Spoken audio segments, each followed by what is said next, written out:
আজ আমরা চলেছি সোদপুরে।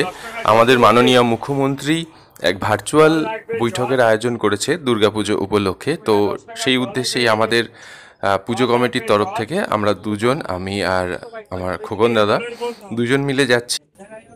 ট্রেনের ভিতর হাওয়া খেতে খেতে জানলার ধারে দাঁড়িয়ে বেশ ভালোই লাগছিল। তো এইভাবে আমরা পৌঁছে গেলাম অ্যাট লাস্ট সোদপুর। সেখানে ট্রেন থেকে আমাদের সাথে অনেক পুজো উদ্যোক্তাদের তরফ থেকে এসেছে, দুজন একজন করে। বেশ ভালোই লাগছিল ব্যাপারটা।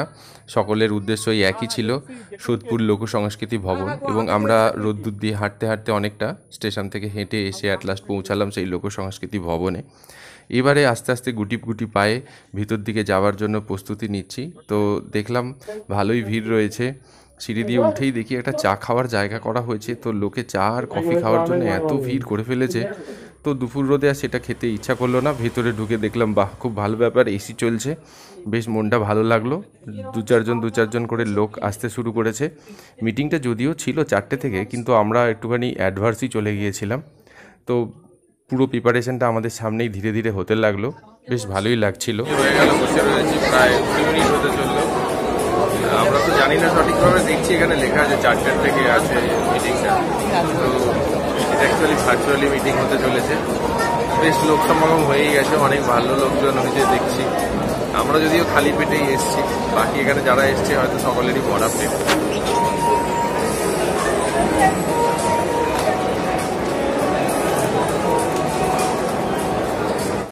एवं सब धर्मेर प्रतिनिधिদের নিয়ে আজকে প্রশাসনিক এবং সমন্বয় সভার আয়োজন করা হয়েছে। মাননীয় মুখ্যমন্ত্রী অনুপ্রেরণায়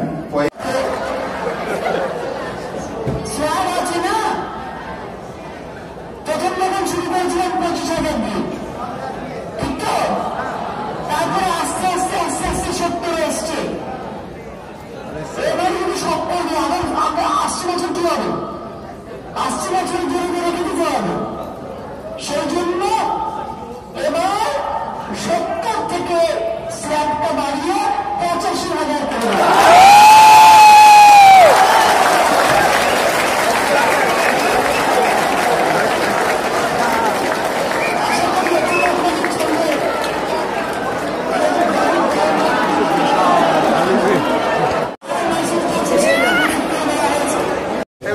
বাড়ি যাওয়ার পালা, অনেকক্ষণ হয়ে গেল।